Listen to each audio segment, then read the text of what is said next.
नमस्कार, आप देख रहे हैं हम लोग और मैं हूं नगमा। और आज हम लोग चर्चा करेंगे वेस्ट एशिया की, पश्चिम एशिया या मिडल ईस्ट, क्योंकि यहाँ पे लगातार तनाव बढ़ रहा है। पिछले 10 महीने से जब से गाज़ा और इजराइल के बीच में युद्ध जारी है, तब से दुनिया भी खेमों में बटी है और वो पूरा इलाका तो बटा हुआ है ही, लेकिन इस युद्ध का दायरा धीरे धीरे बढ़ता ही चला गया है। बरसों से चल रहा टकराव इजराइल और ईरान के बीच अब खुलकर सामने आ गया है। गाज़ा युद्ध शुरू होने के बाद से एक्सिस ऑफ रेजिस्टेंस में शामिल लेबनान, फिलिस्तीन, ईरान, इन तमाम देशों में ये जो थे वो इजराइल के खिलाफ खड़े थे। लेकिन अब हमास के टॉप नेता इस्माइल हानिये की हत्या के बाद से ये लड़ाई बहुत तेज़ हो चुकी है। हत्या ईरान की ज़मीन पर हुई तो ईरान ने बदला लेने का ऐलान कर दिया है। हिजबुल्लाह ने दावा किया है कि उसने दक्षिणी लेबनान से इजराइल की तरफ लगभग 50 रॉकेट चलाए हैं और इजरायली मीडिया द्वारा जारी की गई वीडियो में इजराइल के आयरन डोम रक्षा प्रणाली को क्षेत्र में सक्रिय होते हुए भी दिखाया गया है। इजराइल ये भी कह रहा है कि उसने कई सारे मिसाइल्स को इंटरसेप्ट किया है, रोका है। तो इस वक्त सियासी तापमान पश्चिम एशिया में काफ़ी बढ़ा है और कई फ्रंट से इजराइल पे भी हमले किए जा रहे हैं। अमेरिका ने ईरान को जंग न बढ़ाने की सलाह दी है, लेकिन सवाल है कि क्या ईरान मानेगा और ईरान के पास विकल्प क्या हैं, क्योंकि इस्माइल हानिये की हत्या ईरान की सरजमीन पे हुई तो ईरान के नए राष्ट्रपति पर भी ये दबाव है कि वो इलाके में अपनी साख को बनाए रखे और बदला लेने का ऐलान ईरान की तरफ से कर दिया गया है। वहाँ के सुप्रीम लीडर की तरफ से भी ये बयान सामने आया। तो इस बढ़ते तनाव के बीच जॉर्डन ने अपने विदेश मंत्री को तेहरान भेजा है। ये अचानक दौरा और काफ़ी रहस्यमयी दौरा ये बता रहा है कि ईरान की तरफ से हमले की तैयारी है। तो अमेरिका, यूके और फ्रांस ने अपने नागरिकों को लेबनान से निकल जाने की सलाह दी है या ना जाने की सलाह दी है। इसके अलावा पहले हिजबुल्लाह के कमांडर को बैरूत में मारा गया और इसकी जिम्मेदारी इजरायली सेना ने ली थी। इन हमलों के बाद से ईरान की तरफ से हमले की आशंका बढ़ गई है। अमेरिका अपने सहयोगी के साथ खड़ा हुआ है, इजराइल के साथ खड़ा हुआ है और अमेरिका ने पश्चिम एशिया में अपनी सैन्य मौजूदगी बढ़ा दी है। अमेरिकी aircraft carrier USS Ibrahim Lincoln वहाँ तैनात करने की तैयारी है। ईरान ने भी बयान दे दिया है कि उसे उम्मीद है कि हिजबुल्लाह अब इजराइल के भीतर और भीतर जाकर हमले करेगा और निशाने पर सिर्फ मिलिट्री टारगेट नहीं होंगे।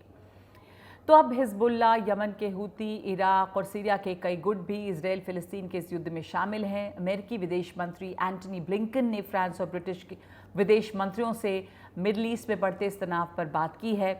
पश्चिम एशिया बुरी तरह से अशांत है। आने वाले दिनों में यहाँ पर युद्ध और ज़्यादा बढ़ सकता है। तो सबसे पहले हम इस पर तो चर्चा करेंगे ही, पर सबसे पहले ताज़ा हालात पर उमा शंकर की ये रिपोर्ट।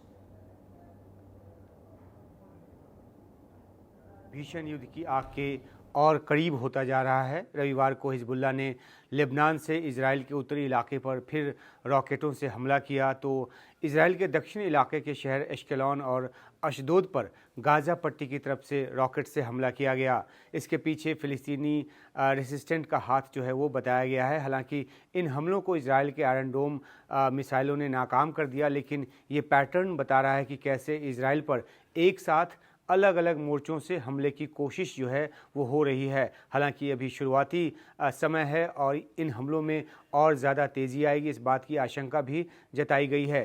तेल अवीव में चाकूबाजी की वारदात भी हुई रविवार को, जिसमें एक महिला की मौत हो गई और 3 लोग जो हैं वो उसमें घायल हुए हैं। हमलावर को मार दिया गया, लेकिन बताया गया है कि वो वेस्ट बैंक से आया था और यहाँ आकर उसने चाकूबाजी की इस घटना को अंजाम दिया।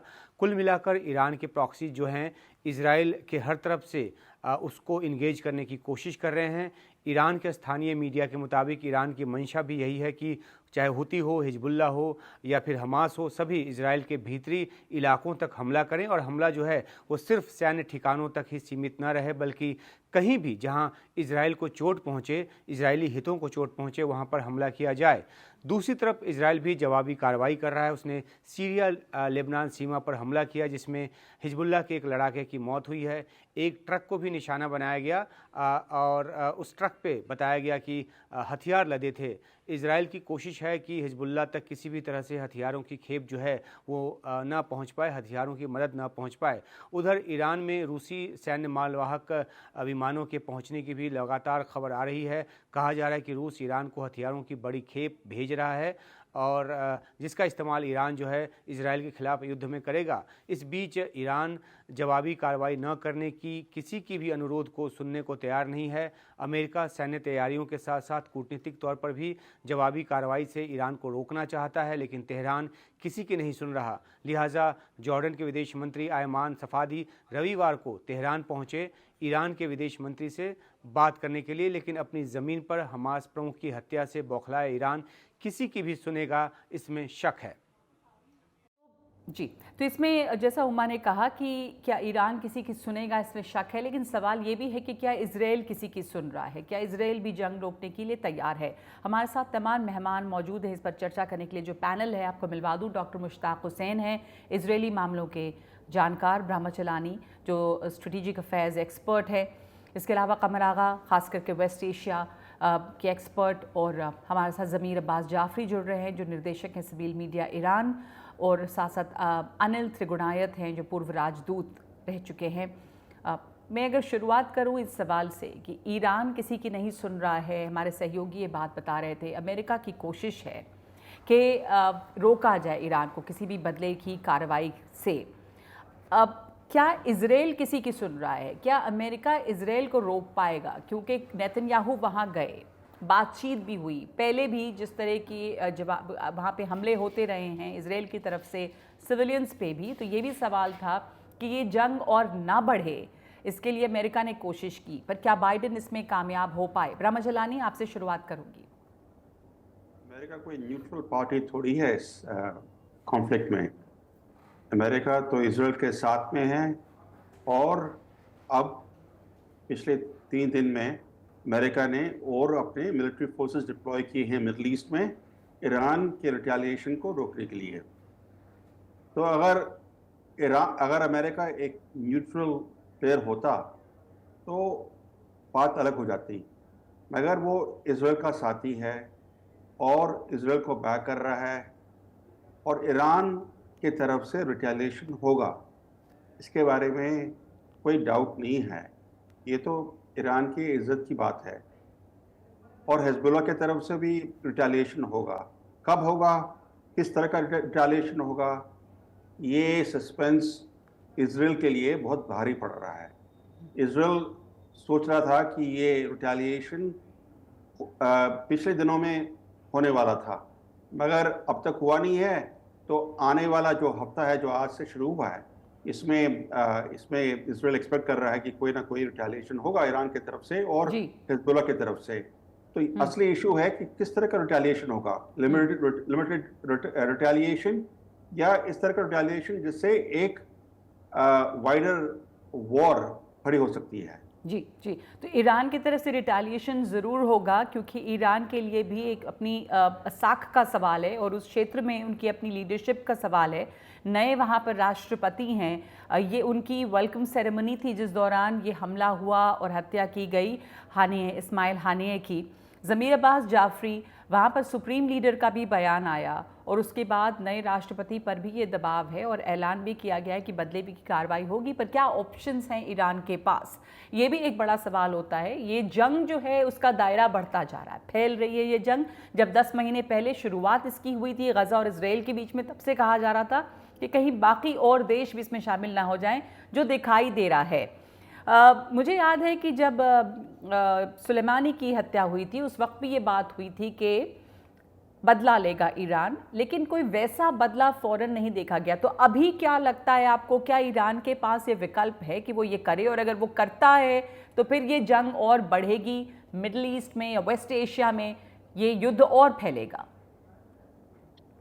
तो बिस्मिल्लाहिर्रहमानिर्रहीम, तमाम जो आपके पार्टिसिपेंट्स हैं सबको सलाम और अदब अर्ज़ करता हूँ जी। कुछ चीज़ें मैं एक पहले आपसे अर्ज़ करना चाहता हूँ कि ये जंग को हम लोग किस जाविये से या किस व्यू से देखें। सबसे पहला इम्पोर्टेंट पॉइंट ये है, ये जंग एक्चुअली एक रेजिस्टेंस मूवमेंट है पूरे मिडल ईस्ट के अंदर इसराइल के नाजायज़ कब्जे के ऊपर।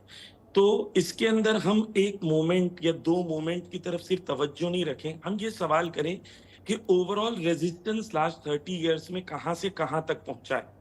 तो जो ईरान में इन लोगों ने हमला किया इस्माइल हनिया ने, इस्माइल हनिया को शहीद किया, तो उससे इन लोगों ने रेड लाइंस को क्रॉस किया, उसका जवाब दिया जाएगा। लेकिन उससे बड़ा सवाल ये है कि इसराइल ने अपने आप को साबित कर दिया है इंटरनेशनली कि we don't care about any international laws, और यूनाइटेड नेशन के तमाम कानून को हम तोड़ने तैयार हैं। देखिए, जंग में एक चीज होती है कि कौन मारा तो वो जीत गया, कौन मार खाया तो वो हार गया। लेकिन एक्चुअली ईरान को समझना है तो आपको करबला को समझना होगा, इमाम हुसैन को समझना होगा। ईरान रेडी है, या रेजिस्टेंस फोर्सेस रेडी हैं शहादत देने के लिए, लेकिन इस बात के लिए रेडी नहीं है कि वो जुल्म करें। ठीक है, इस जंग के अंदर ओवरऑल इजराइल की छवि पूरी दुनिया के अंदर एक जालिम की, और फलस्तीन की छवि एक मजलूम की है। ईरान क्या कर सकता है, ईरान क्या लेकिन करेगा? जब आपने जालिम और मजलूम की बात की तो यहाँ पे सवाल उठता है कि जो अभी फौरन 10 महीने पहले जिसकी शुरुआत हुई वो हमास की तरफ से हमला हुआ, तो हमास ने हॉस्टेजेस लिए और शुरुआत उन्होंने की। जी, ये तो सिस्टर आप बिल्कुल ही अनफेयर आपका स्टेटमेंट है कि शुरुआत वहां से हुई, बिकॉज 7 नहीं, मैं अक्टूबर को 10 चीजें महीने शुरू पहले नहीं जो हुई। शुरू हुआ है, ताज़ा जो युद्ध जी, यहाँ पे शुरू 7 हुआ उसकी अक्टूबर, बात जी कर जी रही हूँ। जी हाँ जी, मैं आपसे उसी की बात कर रहा हूँ। 7 अक्टूबर को जंग शुरू नहीं हुई थी। 7 अक्टूबर से पहले कितने पैलेस्टीनियंस मारे गए, उसके 8 महीने पहले कितने पैलेस्टीनियंस को मारा गया, कितनों को जेल में डाला गया, कितने माओं को बच्चों से अलग किया गया, कितने बच्चे यतीम हुए। तो ये सारे फैक्ट्स एंड फिगर्स जो हैं वो यूनाइटेड नेशन में दर्ज हैं। तो 7 अक्टूबर को शुरू नहीं हुआ, 7 अक्टूबर को रिटेलिएशन थी ऑफ 70 इयर्स ऑफ ऑपरेशन।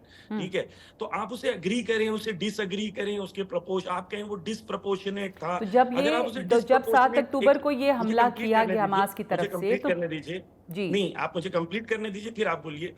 तो अगर वो डिसप्रपोर्शनेट था और जंग 7 अक्टूबर को शुरू हुई थी, तो वो उसके पहले का डिसप्रपोर्शनेट इसराइल का जो हमला था, और जिसकी वजह से पूरी दुनिया में बर्बरियत की वजह से इसराइल मशहूर था, तो उसके बारे में हम क्या कहेंगे? एक कौम जिसके बारे में western experts, western intellectuals, historians सब कह रहे हैं कि ये जेल में रहते हैं। यूनाइटेड नेशन के चीफ कहते हैं गाजा एक ओपन एयर जेल है, जहां पर पानी, हमारे दोस्त गाजा गए थे तो बता रहे थे पानी जब पीते थे तो इट वाज अनड्रिंकेबल, वहां का वाटर अनड्रिंकेबल है, लाइफ अनलिवेबल है।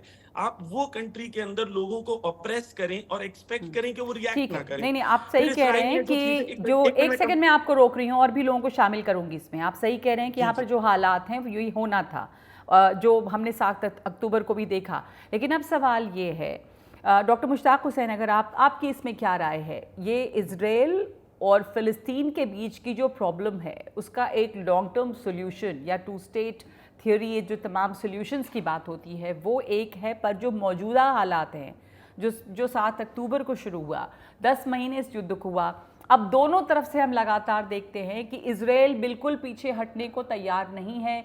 तो जैसे इस्माइल हानिया की हत्या हुई उसके बाद से जो भी डील हो रही थी हॉस्टेजेस को लेकर, वो भी ताक पे रखा, उसमें कोई उम्मीद ही नहीं है कि अभी कुछ बात आगे बढ़ेगी। जैसा कहा गया कि आपने निगोशिएटर को ही मार डाला, तो निगोशिएशन जो है वो कैसे हो सकती है? तो अमेरिका की बात इजराइल भी नहीं मानता। अब अमेरिका अगर उम्मीद करता है कि ईरान उनकी बात मान ले और बैकआउट करे, ऐसा होता नहीं है। और यहाँ दिख रहा है कि ये जो युद्ध की लपटें और तेज हो रही हैं, ये आग और बढ़ रही है वहाँ पर। इस वक्त मिडिल ईस्ट की क्या सिचुएशन दिखाई दे रही है आपको?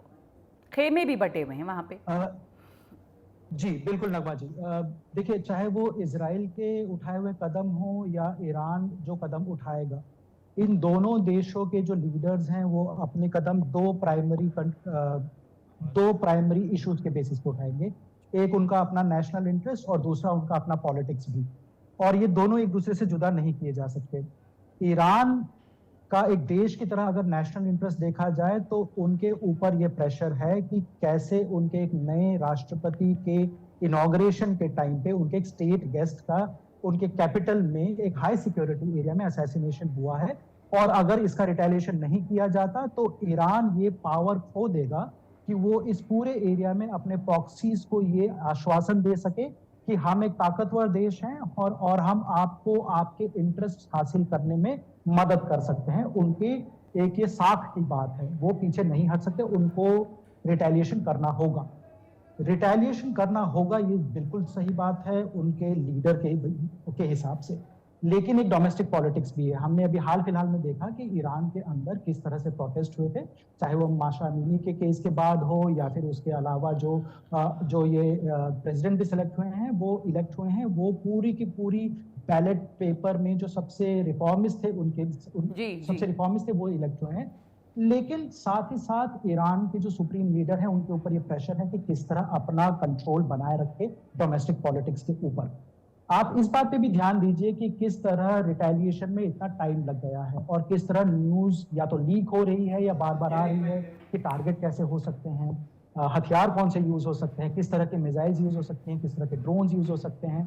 और इन सारी चीजों के पीछे एक सटल मैसेजिंग ये भी जा रही है इजराइल की तरफ और पाश्चात्य देशों की तरफ कि हमारे लिए मजबूरी है रिटेलिएट करना, हम एक रिटेलिएशन करेंगे, बट इसके बियॉन्ड अगर ये लड़ाई और ना बढ़े तो उनके नेशनल इंटरेस्ट में है। अब अगर आप इजराइल की तरफ देखें, इजराइल के नेशनल इंटरेस्ट में गाजा वॉर के का कोई भी सीज फायर नहीं है। इजराइल के प्राइम मिनिस्टर की जो अपनी डोमेस्टिक पॉलिटिक्स है, उनका जो कोलिशन की पॉलिटिक्स है जो कि अल्ट्रा राइट विंग है, उसके पॉलिटिकल इंटरेस्ट में ये लड़ाई चलते रहना है। जी। उनके पॉलिटिकल इंटरेस्ट इस चीज में है कि गाजा में वो प्रूव कर सके कि हमने हमास को नेस्तनाबूद कर दिया है। इस चीज पे बहुत बड़ा सवाल उठा है। इनफैक्ट इजरायली डिफेंस फोर्स के जो स्पोक्स पर्सन है जनरल डैनियल हगारी, उन्होंने खुद भी 3 हफ्ते पहले ये कहा था कि जो भी ये सोचता है कि गाजा से हमास को नेस्तनाबूद किया जा सकता है, वो सपना देख रहे हैं। लेकिन नेतन्याहू सरकार ये भले ही ना चाहें कि वो भले रियलाइज करें कि हमास को नेस्तनाबूद नहीं किया जा सकता, वो अपने वोटर्स को दिखाना चाहते हैं कि हमने हमास की एटलीस्ट टॉप लीडरशिप और उसकी मिलिट्री कैपेबिलिटीज को खत्म किया और साथ साथ हमारे जितने बचे हुए बंधक वहां हैं हम उनको छुड़ा के लाए। उनको सीज फायर नहीं चाहिए, चाहे वो सीज फायर पैलेस्टीनियंस के ह्यूमन राइट्स की वजह से हो, किसी भी वजह से। लेकिन साथ ही साथ उन्हें ये भी नहीं चाहिए कि ईरान की तरफ से ऐसा रिटेलिएशन हो जिससे इजराइल के अंदर सिविलियंस की मृत्यु हो। वो उनके लिए पॉलिटिकल बहुत बड़ा सुइसाइड वाला स्टेप होगा। तो वो भी पूरी कोशिश करेंगे कि जब ईरान की तरफ से रिटेलिएशन हो, उसके काउंटर में वो, जैसे उन्होंने अप्रैल में किया था, एक सिंबॉलिक एक काउंटर रिटेलिएशन करे, लेकिन वॉर को बहुत सारे फ्रंट्स पे आगे ना बढ़ाया जाए। बिकॉज नहीं, पर क्या ये मुमकिन हो पाएगा कि काउंटर रिटेलिएशन हो, ईरान की तरफ से भी नाप तोल के हमला किया जाए ताकि उनका बदला भी हो जाए? मैं कमर आगा साहब को भी इसमें शामिल करूं। कमर आगा साहब, आपको क्या लग रहा है, क्या इस तरह के नाप तोल के अभी जैसे हमले यहाँ पर हुए हैं, लेकिन इजराइल भी काउंटर रिटेलिएशन करे, ईरान की तरफ से भी हमला हो लेकिन नाप तोल के हमला हो, क्या ये मुमकिन है? ये सही बात है कि ये इनके लिए एक एडवांटेज है, नेतन्याहू के लिए एक लाइफलाइन है जो ये इस वक्त में जंग बढ़ी है और वहाँ की डोमेस्टिक पॉलिटिक्स आप देखिए, लेकिन ईरान की जो अपनी डोमेस्टिक पॉलिटिक्स है उसमें आपको क्या लग रहा है? वो बदले की बात, लाल रंग का झंडा लगना, पर क्या ईरान के पास ऑप्शंस भी हैं इस वक्त? देखिए नगमा, आपने जिस बात से शुरू किया था, ये जंग तो होनी है। अभी पहले उनकी एम्बेसी पे अटैक हुआ, उसके बदला उन्हीं ने नाप तोल के एक मैसेजिंग दी, ईरान ने की कि भाई हम ठीक है, बराबर हो गया। अब इस्माइल हानिया का किया, हो गया मर्डर। अब उसके बाद उनको, ईरानी को ये पता नहीं, अगर नहीं होगी तो फिर उसके बाद किसी और का भी हत्या हो सकती, किसी बड़े ऑफिशियल की, प्रेसिडेंट की, या किसी की भी हो सकती। कारण ये है सबसे बड़ा कि इजराइल चाहता है कि ये युद्ध का विस्तार जी, और जब तक ये विस्तार नहीं होगा और तब तक अमेरिका इसको ज्वाइन नहीं करेगा, और अमेरिका के ज्वाइन किए बगैर इजरायली वहां से निकल नहीं सकते हैं गाजा से। देखिए अमेरिकन भी यही कह रहे हैं कि गाजा की जो युद्ध है वो अभी खत्म नहीं हो सकता। तो उसका एक ही तरीका है, नेतन्याहू ये चाहते हैं कि इसको फैला दिया जाए। वो जान के प्रोवोक कर रहे हैं। एक तो हिजबुल्लाह के में रोजाना बराबर अटैक हो रहा है, उनके कई कमांडरों को मारा गया। फिर सब तो गजब तो ये हो गया कि इस्माइल हानिया को मार दिया, जो उनसे निगोसिएशन कर रहा था, जो उनसे इस टॉक्स में इन्वॉल्व था। तो इसके मतलब ये है कि इजराइल चाहता है जंग हो, और इजराइल ये नहीं चाहता कि पीस टॉक्स हो। अभी पीस टॉक्स वो चाहते तो हानिया को क्यों मारते? अब आपको लग रहा है कि अमेरिका इसमें शामिल हो जाएगा? वहां पे मिलिट्री डिप्लॉयमेंट हो रही है, हो जाएगा जी, इसलिए कि ऑलरेडी अभी जो वहाँ पे उनके, आपकी रिपोर्ट आपने भी बताया, उनके जो शिप्स हैं वॉरशिप्स वो वहां पे मूव कर रहे हैं, जी ग्राउंड फोर्सेस भी आ रहे हैं। देखिए ये इराक की तरह की जंग नहीं होगी, इसमें सिर्फ एयर पावर का इस्तेमाल किया जाएगा ऐसा लगता है। कोई किसी की ग्राउंड फोर्स वहां पे इंटर नहीं करेगी, इसलिए कि युद्ध का वो भी बदल चुका है, अब स्वरूप भी बदल गया है। मिसाइल हैं, ड्रोन्स हैं, इन्हीं सब चीजों का इस ईरान के पास भी यही है। और मैं समझता हूँ कि जी इसराइल भी वहां से अपने फोर्सेस तो भेजेगा नहीं ऑक्युपाई करने। इराक में, अफगानिस्तान में अमेरिकन का बहुत बुरा हशर हुआ था, ग्राउंड फोर्सेस में बहुत लेकिन लोग अभी मरे थे। आपने जो फिर अमेरिका की बात की, इसमें इन्वॉल्वमेंट की, हमारे साथ फॉर्मर एम्बेसडर अनिल त्रिगुनायत हैं। आपको क्या लगता है कि अमेरिका में जो अभी पॉलिटिकल, जो डोमेस्टिक उनकी पॉलिटिक्स है, वहाँ पे चुनाव होने हैं अब, ये जी आपको आवाज़ आ रही है? हाँ जी जी। तो कमला हैरिस के लिए भी अब ये एक, बाइडेन साहब ने तो भी कह दिया कि वो चाहते हैं कि ईरान जो है वो स्टेप डाउन करे, लेकिन ऐसा जो है वो ईरान करेगा अभी लग नहीं रहा है। पर अब नई राष्ट्रपति कैंडिडेट जो हैं उनके लिए भी ये एक इस वक्त चुनौती, एक टेस्ट है कि क्या उनके, वो इजराइल के साथ तो हैं पर वो इस वक्त इस जंग में कहाँ हैं। जाहिर है कि वो एलाई हैं, लेकिन जंग को रोकना चाहते हैं, उनके भी हित में नहीं है इस वक्त कि ये जंग हो। देखिए, प्रेसिडेंट बाइडेन ने अभी बात की नेतन्याहू के साथ में, और जो खबरें आई हैं वो काफ़ी उससे अपसेट थे कि इस तरह के वार को बढ़ाने के लिए, क्योंकि अमेरिका इस वक्त यही चाहता है कि किसी तरह से उनकी डोमेस्टिक कंपल्शंस की वजह से भी कि ये वॉर आगे ना बढ़े, और वो उसकी पूरी कोशिश की। और उन्होंने जिस तरह के वर्ड्स यूज़ किए उनके साथ में, वो आप पढ़ सकते हैं मीडिया में, मैं समझता हूँ कि वो काफ़ी हार्श वर्ड्स हैं। और ये आज से नहीं है। जब 9 अक्टूबर को प्रेसिडेंट बाइडेन वहाँ आए थे इजराइल में उनके साथ सिंपैथी जताने, तब भी उन्होंने ये कहा था कि एक्सपेंशन वॉर जो नहीं होना चाहिए किसी भी तरह। तो अमेरिका की भी और सारी वर्ल्ड पावर्स की जितनी भी हैं जिनका इन्फ्लुएंस है, सबकी कोशिश यही रही है कि किसी तरह से ये वॉर आगे ना बढ़े। लेकिन जैसा और दूसरे पैनलिस्ट ने भी बात कही कि इसराइल में उनके अपने डोमेस्टिक ये कंपल्शंस है कि जिस तरह का अक्टूबर 7 का अटैक हुआ, आप ये देखिए कि मोस्ट पावरफुल आर्मी जो वहाँ की है मिडल ईस्ट के अंदर में, सबसे पावरफुल उनकी इंटेलिजेंस है, उनका बड़ा ह्यूमिलिएशन भी हुआ। अपार्ट फ्रॉम फैक्ट के 1200 लोग तो उनके मारे गए और उसके अलावा 250 होस्टेजेस हो गए। तो ये सब एक बहुत बड़ा एक मैसेजिंग गया उनके पास, तो उसका बदला। और नेतन्याहू जो है उसके खुद के पर्सनल इंटरेस्ट भी हैं, क्योंकि वो ऐसा है कि मैं कहता हूँ कि शेर के ऊपर बैठे हुए हैं, उतरेंगे तो शेर ही खा जाएगा उनको। उनकी ये प्रॉब्लम है, समस्या, बिकॉज उनके खिलाफ करप्शन के चार्जेस भी हैं। उसके अलावा ये फेल्योर जो इतना बड़ा अक्टूबर 7 का हुआ, तो ये जो किलिंग कर रहे हैं इस वक्त, टारगेटेड किलिंग्स। और मैं शुरू से कहता रहा कि अगर ये इनको यही अपनाना था तो ये शुरू से अपनाना चाहिए था, ताकि जो इनोसेंट लोग 38-39 लोग मारे गए वो तो कम से कम ना मरते इतने ज्यादा। लेकिन उन्होंने एकदम कारपेट बॉम्बिंग और जो हाईएस्ट सिक्योरिटी इस तरह का जो लिया, उससे अपनी जितनी भी गुडविल थोड़ी बहुत या सिंपैथी जनरेट हुई थी वो खत्म हो गई। अब आज के डेट में ये अटैक करना, इस्माइल हानिये को और तेहरान के अंदर मारना, दो मैसेजेस है। एक तो ये कि हम उनको कहीं पे भी मार सकते हैं, दूसरी चीज ये है कि ईरान की जो इंटेलिजेंस है, सर्विसेज हैं, IRGC है, उनके ऊपर भी बड़ा एक सवाल पैदा हो गया है कि क्या वो अपने लीडर्स को बचा पाएंगे जी। और ये देखिए किस हद तक वो उसका। तो मेरा मानना है कि डायरेक्ट अटैक इतना बड़ा शायद ना बढ़े, और ये फिर से जैसे पिछली बार एक अंडरस्टैंडिंग हुई थी जिसके जरिए दोनों ने मैसेजिंग कर दी, थोड़ा बहुत अटैक कर दिया, बताने के बाद 48 घंटे पहले अमेरिका को ओमान के थ्रू बता दिया गया कि किस तरह से ईरान रिस्पॉन्ड करेगा जब उनके कॉन्सुलेट के ऊपर अटैक हुआ था। तो नेतन्याहू ने कोशिश की है हर बार ये दिखाने की कि वो इन सारे लोगों को एक साथ लड़ सकता है, लेकिन ये मैं नहीं समझ पाता कि उनको पॉसिबल हो पाएगा। ये देखिए, हिजबुल्लाह बहुत पावरफुल है और हमास एक तरह से, ईरान स्ट्रेटेजिकली इतना इन्वेस्टेड नहीं है हमास के लिए जितना उनके लिए हिजबुल्लाह है। हिजबुल्लाह उनके लिए सबसे इम्पोर्टेंट है। तो हिजबुल्लाह, हूती, कतैब हिजबुल्लाह इराक में, और ये सारे जब एक्टिवेट हो जाएंगे तो नेतन्याहू के लिए भी बहुत बड़ी समस्या है। तो ईरान को डायरेक्ट लड़ने की भी आवश्यकता नहीं है, उसको सिर्फ एक मैसेज देना है। और जैसा शुरू भी हो गया है ऑलरेडी, जैसा आप देखें ये 4H ऑलरेडी अटैक कर रहे हैं सब जगह। लेकिन ये सारी दुनिया के लिए एक अच्छी बात, भली बात है कि किसी तरह से इस लड़ाई को फैलने से रोका जाए। तो मैं समझता हूँ कि इस वक्त जैसे अमेरिकन, ब्रिटिश, सारे लोग, सऊदी और UAE वगैरह से आपस में मिलकर के ईरान के साथ बातचीत कर रहे हैं। जॉर्डन के आपने फॉरेन मिनिस्टर की बात की, मैं एम्बेसडर था जॉर्डन में। जॉर्डन की पीस ट्रीटी है इसराइल के साथ में, और जो भी मिसाइल्स जाएंगी वो जॉर्डन के ऊपर से होके जाएंगी इसराइल अगर गई तो इसलिए भी वो बताना चाहते हैं कि वो अपने एयर स्पेस में, और वहां पर यूएस का बहुत बड़ा बेस है, कतार में यूएस का बहुत बड़ा बेस है, सऊदी अरेबिया में उनका बेस है, सब 22 बेसेस हैं मिडिल ईस्ट के अंदर अमेरिका के।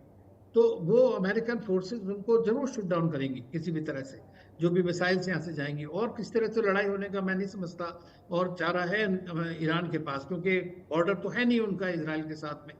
तो जी हमें ये देखना पड़ेगा, लेकिन जो भी इसका इम्पैक्ट होगा वो सारी दुनिया के लिए, शांति के लिए, बिल्कुल। ऑयल सप्लाईज के लिए, और हमारे लिए स्पेशल भारत के लिए और भी ज्यादा खतरनाक होगा।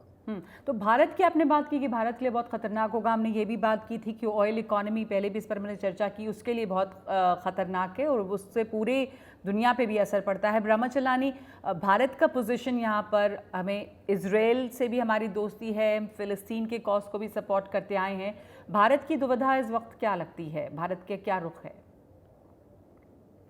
जिस तरह से यूक्रेन का युद्ध पूरी दुनिया के लिए एक डिस्ट्रप्टिव रहा है, अगर मिडिल ईस्ट का कॉन्फ्लिक्ट बढ़ जाता है तो उससे शिपिंग डिस्टर्ब होगी, भारत के इकोनॉमी पर सीधा इम्पैक्ट पड़ेगा। इंडिया तो एक ऑयल इंपोर्टिंग नेशन है, बहुत ही डिपेंडेंट है ऑयल इंपोर्ट्स पर, तो शिपिंग डिस्ट्रप्शन से भारत के जो एनर्जी इंपोर्ट्स हैं और जो ब्रॉडर ट्रेड है, दोनों पर धक्का पड़ेगा। जी मगर जो बड़ा सवाल ये है कि इजराइल और अमेरिका दोनों एक्स्ट्रा टेरिटोरियल असैसिनेशंस को एक बड़ा फेवरेट पॉलिसी टूल मानते हैं। जिस तरह के इजराइल ने अभी एक्स्ट्रा टेरिटोरियल असैसिनेशंस किए बेरूट में और तेहरान में, जी अगर आप देखिए कि इस तरह के असैसिनेशन से क्या थ्रेट्स कमजोर हो जाते हैं या थ्रेट्स और मजबूत हो जाते हैं। इससे जो उन्होंने मारा है हिजबुल्लाह के कमांडर को, क्या हिजबुल्लाह कमजोर हो जाएगा? जो पास्ट हिस्ट्री तो ये दिखा रही है कि जब आप इस तरह के असैसिनेशन करते हैं तो मिलिटेंट ग्रुप बल्कि ज्यादा पावरफुल हो जाता है, ज्यादा रेडिकलाइज हो जाता है। जी तो ये इजराइल के हितों में भी नहीं है कि इस तरह के असैसिनेशन करे। और जिस तरह से जो बाइडेन ने असैसिनेशन किए बगदाद में, या पहले काबुल में किए अल-जवारी के, या ट्रंप एडमिनिस्ट्रेशन ने किए जनरल सुलेमानी का असैसिनेशन किया, उससे अमेरिका के इंटरेस्ट कैसे एडवांस हुए? लेकिन तो इजराइल को भी सोचना पड़ेगा, क्योंकि इजराइल इस समय 5 युद्ध लड़ रहा है, 5 अलग अलग युद्ध। एक युद्ध है हिजबुल्लाह के खिलाफ, एक हमास के खिलाफ, एक यमनी हुतीस के खिलाफ, एक वेस्ट बैंक के पैलेस्टीनियंस के खिलाफ, और एक ईरान के खिलाफ। और हमास के खिलाफ ये युद्ध 10 महीने से चल रहा है। इस समय इजराइल के अपनी जनता बहुत वॉर वेरी है, बहुत टायर्ड हो गई है कि 10 महीने से ये युद्ध चल रहा है। जी अब ये खतरा है कि ईरान और इजराइल के बीच एक ओपन युद्ध हो सकता है। आप मानते हैं कि ये युद्ध जो है ये सिर्फ सिग्नलिंग के जैसा होके रह जाएगा, और वो ऑल आउट वॉर, चूँकि किसी के हित में नहीं है तो शायद ऑल आउट वॉर ना हो, ईरान और इजराइल एक दूसरे के लिए सिग्नलिंग करें, जैसा अभी बता रहे थे अनिल त्रिगुणायत? ईरान और इजराइल के बीच में एक शैडोवी वॉर चल रहा है, और मेरे ख्याल से ये शैडोवी वॉर चलेगा, ओवर्ट वॉर नहीं होगा। मगर ईरान की तरफ जो रिटेलिएशन होगा, अब कब होगा, किस तरह का रिटेलिएशन होगा, वो बहुत इम्पोर्टेंट है, क्योंकि इससे क्या है कि ये टिट फॉर टैट साइकिल चल रहा है, वो एस्केलेट हो सकता है और एक्सीडेंटल मिलिट्री कन्फ्रंटेशन हो सकता है, लिमिटेड मिलिट्री कन्फ्रंटेशन, मगर ऑल आउट वॉर की पॉसिबिलिटी नहीं है। ऑल आउट वॉर की पॉसिबिलिटी नहीं है, आप बता रहे हैं। इसमें एक ये भी है कि कौन किसके साथ है, ये भी हम बात कर रहे हैं। जैसे इजराइल के साथ अमेरिका है, फ्रांस है, ब्रिटेन है, जर्मनी है, और इसके सहित यूरोप के ज़्यादातर देश हैं, ऑस्ट्रेलिया है, लेकिन ईरान के साथ में रूस और चीन भी है, फ़िलिस्तीन, लेबनान, तुर्की, सीरिया, कतर, ओमान, ये तमाम जो हैं। तो इस तरह से खेमे में भी बटी हुई है इस वक्त दुनिया। आपने कहा ब्रह्मचलानी कि ये हित में नहीं है, इसके इंटरेस्ट में नहीं है कि वॉर आगे बढ़ाई जाए, लेकिन जब हमास का 7 अक्टूबर का हमला हुआ था तो इजराइल की तरफ से ये बार बार बयान आया है कि वो हमास को ख़त्म कर देना चाहते हैं, पर क्या वो ख़त्म कर पाए? लेकिन अभी जो उन्होंने इस्माइल हानिये की हत्या की है, उसके पहले लेबनान में भी देखिए आपके फुआद शुक्र की जो हत्या हुई है, उससे क्या ये इजराइल के लिए एक विन सिचुएशन नहीं है कि जो उन्होंने कहा था वो अचीव कर रहे हैं, और नेतन्याहू के लिए एक तरह से एक बड़ी बात है, वो अपनी जनता को ये दिखा रहे हैं कि वो इस जंग को जीत रहे हैं? ब्रह्मचलानी, ये तो अभी इजराइल के मिलिट्री कमांडर्स कह रहे हैं ओपनली कि हमास को ख़त्म करना एक इम्पॉसिबल मिलिट्री मिशन है।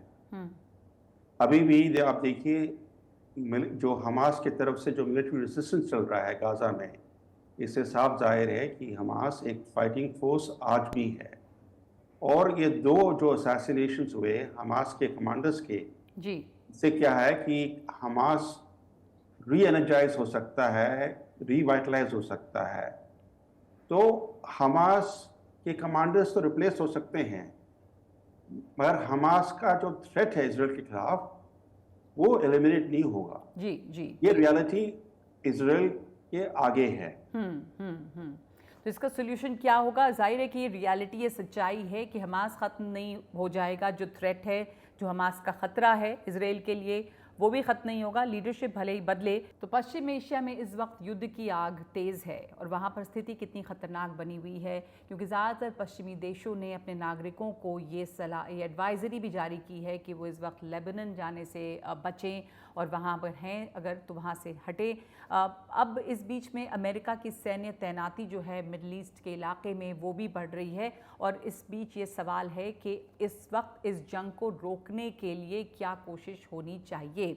तो हमारे साथ तमाम पैनलिस्ट मौजूद हैं। एक बार फिर से मैं आपके पास आऊँगी। मुश्ताक हुसैन साहब, इस वक्त आपको क्या लगता है कि जो स्थिति है, क्या अमेरिका इस स्थिति में इस वक्त ये है कि वो इजराइल को रोक सकेगा? जो इजराइल ने हाल में हमले किए हैं, तो ईरान अब जवाबी कार्रवाई करेगा ही, जैसी बात तय लग रही है कि चाहे वो सिग्नलिंग ही सही, लेकिन ज़रूर होगी जवाबी कार्रवाई। पर आपको क्या ये लग रहा है कि इसमें कई देश मिडल ईस्ट में अब शामिल हो गए हैं, इसका दायरा जो है वो बढ़ता जा रहा है, चाहे वो लेबनान हो, सीरिया हो, ईरान तो इसमें अब शामिल हो ही चुका है। तो ये जंग अब सिमटी भी रही नहीं गाज़ा इसराइल के बीच में। क्या स्थिति मिडल ईस्ट में इस वक्त है?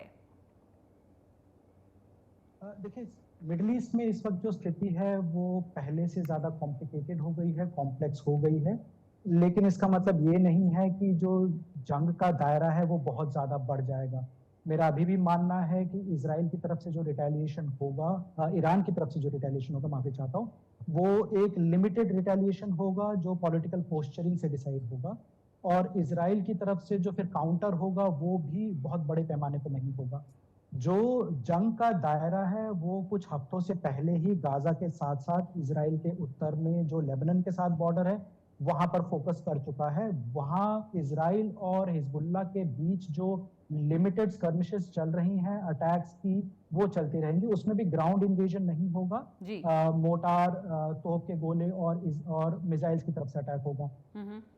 जो आपका पहला सवाल था, अमेरिका स्पेशली इस वक्त जब प्रेसिडेंट बाइडेन डिसाइड कर चुके हैं कि वो इलेक्शन नहीं लड़ेंगे दोबारा, मुझे नहीं लगता कि अमेरिका के राष्ट्रपति के पास अभी वो पावर है कि वो बेंजामिन नेतन्याहू को फोर्स करके अपनी बात उनसे मनवा सके। बेंजामिन नेतन्याहू ने अपना पहला जो मेजर स्टेप था वो ले लिया था इस्माइल हानिये का असैसिनेशन के साथ, और अगर ईरान का रिटेलिएशन होता है तो बेंजामिन नेतन्याहू अमेरिका की नहीं सुनने वाले। इस वक्त जो अमेरिका कर सकता है वो ये कि इजराइल और ईरान दोनों को कन्विंस करे कि थोड़ा टाइम और लीजिए, ताकि जो भी रिटेलिएशन और काउंटर रिटेलिएशन दोनों की तरफ से हो वो इस तरह का हो कि सिर्फ पब्लिक को एक पोस्चरिंग दिखाई जाए, एक मैसेजिंग दिखाई जाए, और उसके बाद और ज्यादा ना फैले वो लड़ाई। इसके बियॉन्ड अमेरिका के पास वो पावर नहीं है कि वो अभी इजराइल को कन्विंस कर सके, और ईरान को कन्विंस करने की पावर भी उनके पास बहुत कम है, खासकर इस वजह से क्योंकि रूस और चीन जी खासकर अगर वो कन्विंस कर भी सकते हैं तो अपने एलाई इजराइल को कर सकते हैं। ईरान में इस वक्त क्या मूड है? ज़मीर अब्बास जाफरी, क्या जिस तरह की हमारे हाँ। बाकी पैनलिस्ट बात कर रहे हैं कि ईरान के लिए बदला लेना ज़रूरी है और वो बदला तो लेगा, लेकिन ये एक लिमिटेड वॉरफेयर होगी क्योंकि इस वक्त जंग को बहुत ज़्यादा फैलाना वो किसी के भी हक में नहीं है। देखें, ईरान में बिल्कुल क्लियर है और ईरान के लिए बिल्कुल क्लियर है कि इसराइल का एंड बहुत क्लियर है कि इसराइल का एंड होना है। क्या इसका मतलब ये है कि इसराइल की नाबूदी हो जाएगी? यस, ईरान के लिए क्लियर है कि इसराइल के बदली एक गवर्नमेंट वन स्टेट सोल्यूशन होना चाहिए, जहां पर जो वहाँ के लैंड ओनर्स हैं वो सब रिटर्न हो और वहाँ रेफरेंडम हो और वहाँ के लोग खुद मिल के डिसाइड करें कि वहाँ कैसी गवर्नमेंट होनी चाहिए। ये बिल्कुल ईरान का एक क्लियर स्टैंड है कि इसराइल जो है एक ऑक्यूपाइड फोर्स है, उसको खत्म होना चाहिए।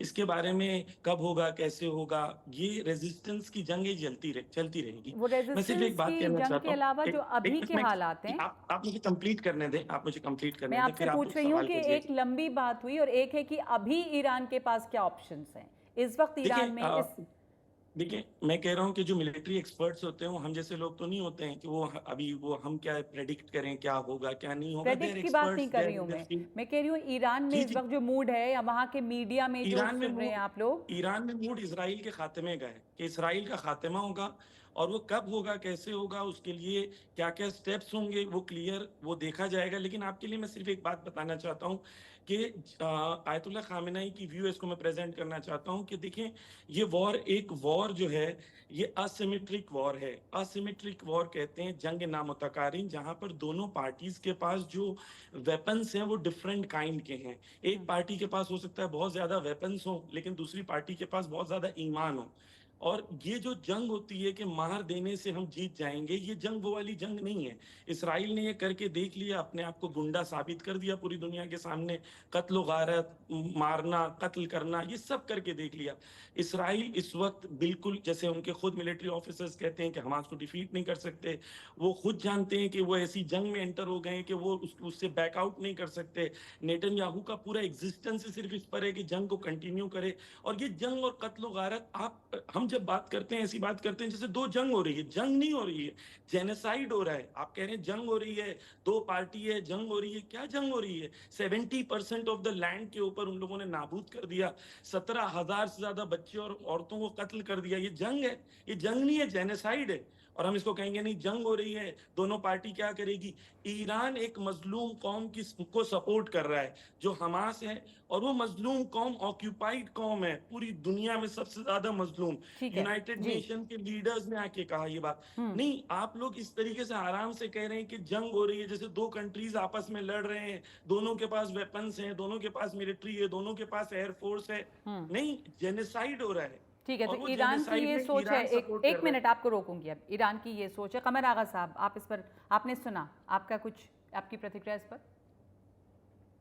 देखिए, मुझे लगता है कि ये जंग तो होगी, इसको रोकना मुश्किल है, इसलिए कि जैसा जमीर प्राइम अब्बास मिनिस्टर साहब कह रहे थे भी कि नहीं, ईरान में प्राइम ये मिनिस्टर नेतन्याहू बार बार कह रहे हैं कि जब तक कि ईरान को कंट्रोल नहीं किया जाएगा तब तक ये हमास, हिजबुल्ला, हूती रेबल्स, फिर वो मोबिलाइजेशन फोर्स है पॉपुलर, ये सब ईरान इजराइल को अटैक करते रहेंगे। एक ही जरिया है अगर इनसे निपटना है, जिनको वो ये कहते हैं कि ये उनकी प्रॉक्सीज हैं, तो वो ये कहते हैं कि स्नेक का हेड जो है वो ईरान में है। जब तक कि ईरान दूसरी बात ये कि अमेरिकन भी के जो ऑब्जेक्टिव है, कोई फर्क नहीं है। अमेरिकन का भी ये मानना है कि ईरान का इन्फ्लुएंस बहुत तेजी से बढ़ रहा है। वहाँ सीरिया के अंदर रिजीम चेंज नहीं हो सकती जब तक कि ईरान के अंदर ईरान इंटरनली इंगेज हो जाए। अगर रिजीम चेंज नहीं हो रही तो कम से कम इतना कर दिया जाए कि उसको इंगेज कर लिया जाए। सऊदी अरेबिया, यूएई भी ईरान के बढ़ते हुए इन्फ्लुएंस से काफ़ी परेशान नज़र आते हैं, वो भी नहीं चाहते। और उनका भी काफ़ी हद तक जो ऑब्जेक्टिव है बहुत सी चीज़ों में, जॉर्डन, सऊदी अरेबिया या दूसरे का, इजराइल से मिलता हुआ रखता है, इसलिए कि वो लोग हमास के भी फेवर में नहीं है। हमास एक उनके लिए चैलेंज बना हुआ है, सऊदी अरेबिया और गल्फ कंट्रीज के लिए, बिकॉज वो अक़वाम मुस्लिमीन जो है वो एक डिफरेंट आइडियोलॉजी है, वो बहुत तेज़ी से उसका स्प्रेड हो रहा है गल्फ के अंदर। तो बहुत से फैक्टर्स बाकी हैं जो चाहते कमर हैं आगा साहब, जो कि बाकी गल्फ ईरान को कंट्रीज इस हैं, वक्त कंटेन कमर करना आगा साहब, बहुत जो बाकी ज़रूरी। गल्फ कंट्रीज हैं उनका भी फिलिस्तीन को लेके इस वक्त ये गाजा और इसराइल के बीच में जो अभी टकराव लगातार चल रहा है, वो पब्लिक है। जी। वो पब्लिक में बहुत गुस्सा नगमा है, जी, लेकिन पब्लिक का कोई वहाँ पे वैल्यू है नहीं, वहाँ पे डेमोक्रेसी है नहीं, कोई हम्म। रूल ऑफ लॉ तो है नहीं हम्म। अरब वर्ल्ड में। इसलिए वहाँ जो कुछ भी डिसीजंस होते हैं वो गवर्नमेंट डिसाइड करती है और उसके बाद करते हैं। हाँ, ये ज़रूर हमने देखा है कि अरब स्प्रिंग एक सडनली बस्ट हो गया, उसकी भी एक डर बहुत से देशों को लगा हुआ है, खासतौर से इजिप्ट और जॉर्डन के अंदर उसका भी खतरा है। इसी की जो प्रो अमेरिकन रिजीम्स हैं वो भी अमेरिकन जो हित हैं उनको आगे बढ़ाने में असफल होती हुई नजर आती हैं, उनको भी प्रॉब्लम्स आ रही हैं। तो हम्म। ईरान एक बहुत बड़ा फैक्टर बन गया है अमेरिकन ने। फिर ईरान जिस तरीके से चाइना, रशिया इन सबको इस क्षेत्र में लेके आ रहा है, उससे भी अमेरिकन और इजरायली तो बहुत ईरान चिंतित के नजर। सपोर्ट में चीन और रूस ने बयान भी दिया है, और इधर अब अमेरिकन वहाँ पर एयरक्राफ्ट कैरियर्स तैनात हो रहे हैं, और अमेरिका तो वहाँ है ही इसराइल के साथ। ऐसे में अनिल त्रिगुणायत, अमेरिका के पास इस वक्त क्या ऑप्शंस हैं? अमेरिका वहाँ पे अभी क्या चाहेगा और क्या कर सकता है? जो हमें अमेरिका की basic foreign policy middle east में है, वो इसराइल की सिक्योरिटी और स्टेबिलिटी को मेंटेन करने की है।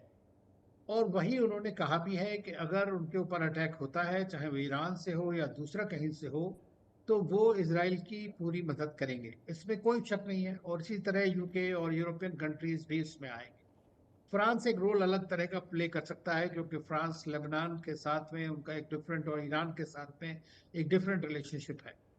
जहां तक बात है कि अमेरिका का जो इस वक्त उन्होंने डिप्लॉय करी है फोर्सेस, वो जैसा आपको याद है कि अक्टूबर 7 के बाद भी इमीडिएटली अपने डिप्लॉय कर दिए थे उन्होंने नेवल एसेट्स। तो जी। आज भी उन्होंने किया है, वो डिटरेंस बनाना चाहते हैं ईरान के खिलाफ, कि किसी तरह ईरान ज्यादा ना करे। दूसरी तरफ साइमल्टेनियसली प्रेसिडेंट बाइडेन ने डायरेक्ट बात किया है सऊदीज के साथ में, एमिरातीज के साथ में, क्योंकि आज की डेट में सऊदी अरेबिया और ईरान के बीच काफी ठीक ठाक बातचीत हो रही है, एक दूसरे के साथ में मिलजुल करके वो बात आगे कर रहे हैं। तो सारे कंट्रीज कोशिश ये करेंगे कि किसी तरह से एक फेस सेविंग ईरान को प्रोवाइड की जाए।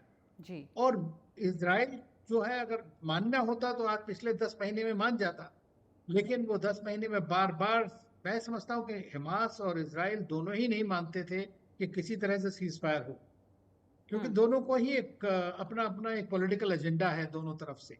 और जैसा कि दूसरे पैनलिस्ट ने भी कहा है कि जब तक पैलेस्टीनियन इशू रिजॉल्व नहीं होगा, ये वॉर चाहे इस बार टल भी जाए, हम्म। तो जब तक ये पैलेस्टीन इशू रिजॉल्व नहीं होगा, ये खतरे बार बार आते रहेंगे और जी। ये कभी खत्म नहीं होने वाले। 1 2 4 10 20 लीडर्स को आप खत्म कर दीजिए, तो ये देखा गया है कि आगे से नए आ जाते हैं, रेडिकलाइजेशन और बढ़ जाएगा। तो समस्या को खत्म करने के लिए जरूरी है, और उसमें मैं ये कहता हूं कि अमेरिका जो है, एक ही देश है जो इसराइल को कंट्रोल कर सकता है। लेकिन इसराइल इस वक्त तो यही देखता है कि अमेरिका की भी नहीं सुन रहा। जो बाइडेन इसमें कामयाब नहीं हुए, और उसको लेकर भी अमेरिका के अंदर में भी क्रिटिसिज्म रहा। ब्रह्मचलानी, क्या ये मुमकिन है अमेरिका के लिए, पॉसिबिलिटीज़ है कि वो कंट्रोल कर पाए, या अमेरिका ये करना चाह रहा है? और दूसरे की ईरान के लिए क्या वो फेस सेविंग हो सकती है? जैसे सब कह रहे हैं कि ईरान को एक फेस सेविंग ऑफर की जाएगी। और मिडल ईस्ट के अंदर ही जो तमाम देशों की बात हुई, चाहे वो सऊदी अरेबिया हो, वो इसके अलावा जॉर्डन हो, और जो बाकी मुल्क हैं, वहाँ पे भी बिल्कुल एक ग्रुप्स बटे हुए हैं कि कौन कहाँ किसके साथ है और किस तरह से एक्सेस बटी हुई है। इसमें दो बातें हैं नगमा। पहली बात तो एक लीडरशिप वैक्यूम है वॉशिंगटन में। जो जी। बाइडेन फिजिकली और मेंटली फिट नहीं है इलेक्शन लड़ने के लिए, मगर तभी भी वो प्रेसिडेंट रहेंगे करीब 6 महीने के लिए। और तो जो दूसरे देश हैं वो देख रहे हैं कि इस समय लीडरशिप वॉशिंगटन में कमज़ोर है या नॉन एग्जिस्टेंट है। तो इजराइल तो कई महीनों से बाइडेन की बात नहीं मान रहा है, और इस समय इजराइल तो काफ़ी डिटर्मिन्ड है कि जो कुछ वो करना चाहता है वो करेगा। दूसरी बात यह है कि फेस सेविंग की बात, ईरान को पिछले बारी तो एक मौका मिला फेस सेविंग का। जिस तरह से उन्होंने ड्रोन स्ट्राइक्स किए, मैंने दिखावे की ड्रोन स्ट्राइक्स किए, मगर उन्होंने पहले एडवांस में 48 आवर्स अहेड वाशिंगटन को इन्फॉर्म किया, वाशिंगटन ने फिर इसराइल को इन्फॉर्म किया। अब इस समय क्या है कि इस तरह का दोबारा फेस सेविंग एंटरप्राइज दोबारा नहीं हो सकता है, क्योंकि आप एक बार ही कर सकते हैं, मगर आप अगर उसको दोबारा रिपीट करेंगे तो आप अपने आप को ही कमज़ोर दिखाएंगे। तो मेरे ख्याल से ईरान के तरफ से भी कोई ना कोई मेजर असैसिनेशन होगा,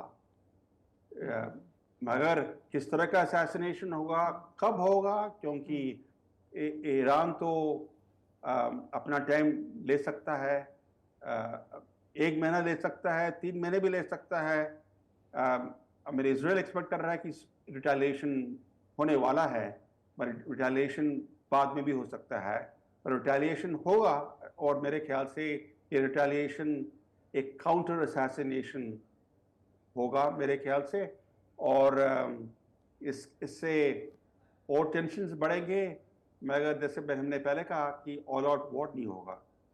ऑल आउट वॉर नहीं होगा, लेकिन और टेंशन्स बढ़ेंगे। और आप कह रहे हैं कि छोटे मोटे हमले करके अगर फेस सेविंग ईरान करेगा तो उससे वो कोई फेस सेविंग उसकी नहीं होगी, तो उसे भी उसी हिसाब से जवाब देना होगा। लेकिन यही इस बीच हम देख रहे हैं कि मिडल ईस्ट में जो तनाव है, टेंशन है, वो लगातार बढ़ रहे हैं। क्या इस वक्त वहाँ पर दूसरे बड़े देश कर सकते हैं इसे रोकने के लिए, ये सवाल बना हुआ है। बहुत धन्यवाद आप तमाम लोगों का हमारे साथ जुड़ने के लिए इस बातचीत में। इस वक्त लगातार यहाँ पे चीज़ें बदल रही हैं और हमले भी दोनों तरफ से हो रहे हैं, और इस हमले में अब ईरान की तरफ से और कई लोग भी शामिल हैं, इसमें लेबनान पूरी तरह से शामिल है। तो अब देखना है कि ये इस वक्त जंग फ़िलहाल जो है वो कैसे थमती है। आज हम लोग में इतना ही।